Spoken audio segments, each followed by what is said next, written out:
Hey guys, how's it going? I haven't uploaded a video in about 3 months, but in that time I've made about 20k revenue off Depop drop shipping. I'll chuck a little photo up of my profit, which is 9k, but I had about 50 to 52% profit margin, so it equals out to about 18, 19k, but just round it up for the thumbnail or whatever.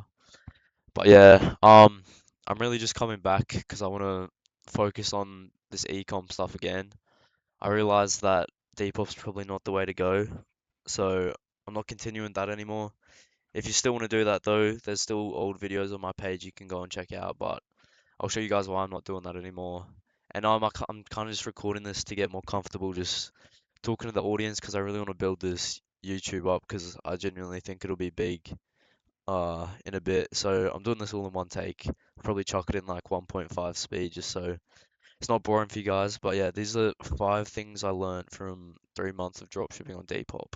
So the very first thing is that Depop dropshipping is not a long-term business model. So dropshipping is against Depop's terms of service. So basically the whole time you're just playing a game of cat and mouse with them. They're constantly taking down your listings. People are hating on you, literally just like DMing you saying, "Oh, you're a scummy dropshipper, blah blah blah." So yeah, it's not allowed on the platform. People on there don't like it. And yeah, it's risky. You can get your payouts paused, which is what happened to me. I had like 1k, no, 1.8k just sitting there for about a month or so. But the main thing is that you can get it towards the end once that holding period's up. But anyway, yeah, it's not a long-term business model. You can make good, quick money on it. And if you want to do that, go and check out the videos that I made. But I want to build something that has longevity and that I can continue into the future, and you just can't do that on Depop. The second thing here is that client relations is everything. So the reason my account ended up getting suspended or like fully banned is because I got about like 10 complaints in a row from customers who were unsatisfied with their experience. So sometimes it was, I'd say about 90% of the time, it was that their product was bad. The product that I sent them was bad, which in all fairness is true. They sent them back to me so I could get a refund from AliExpress anyway. And I felt some of the bags that I was selling and they were absolutely horrible. They were paper thin, pleather, just not something that you want to buy for about like 40 bucks, which is what I was selling them for. So I don't blame them at all. And then also, you gotta be honest when you message them. You can't lie to them.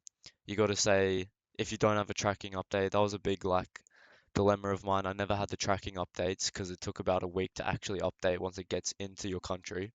So sometimes at the start I wouldn't say anything, which then would lead to complaints from them, which just isn't good for your brand because they end up leaving a negative review and then they don't really want to take it down because they're not happy.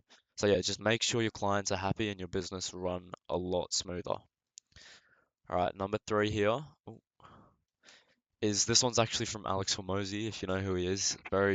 He's a very I don't know how to describe, but he's just like a business guy. And it's that failure is on the same path as success. It's just an earlier exit.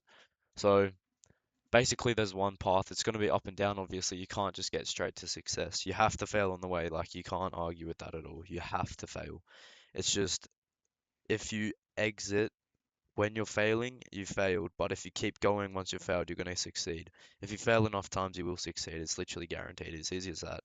Like, it's really easy to say, but it's true, and there's nothing you can do about it. You just got to keep going. Anyway, that's number three there. Number four, we got get into a good routine and stick with it. So this was actually really important for me. I had a great routine down. I was getting up at like, it doesn't really matter what time, but like 5:30 every morning.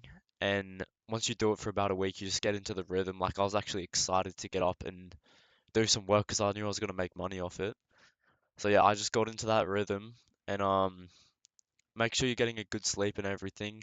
Aim for either 7.5 hours or 9 hours, and then get go to bed at the same time every day and wake up at the same time every day, because you have something called your circadian rhythm, which is basically your body's clock, which tells you to when to wake up or when to feel sleepy.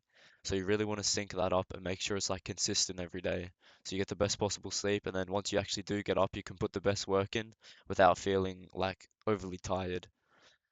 So yeah, if you get into a good routine, your days are gonna be better, you're gonna feel more organized. So yeah, just do it. And then finally, number five is don't tell everyone what you're doing.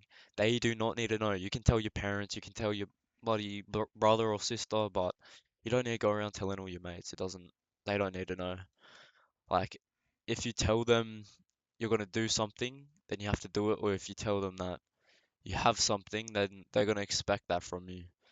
I can't lie, I don't know where I'm going with this, but I feel like it's just a good idea. It's a good idea to just not tell everybody what you're doing. Um, and yeah, that's basically it. I kind of came up with this list pretty quick, but honestly, this is probably the big five things I've learned, given that they came into my head first. Um, yeah, just give the video a like, hit the subscribe button, because I'm going to be starting an actual journey towards a sustainable business, and I want to grow this channel. So if you want, just help me out, and I'll see you guys on that video.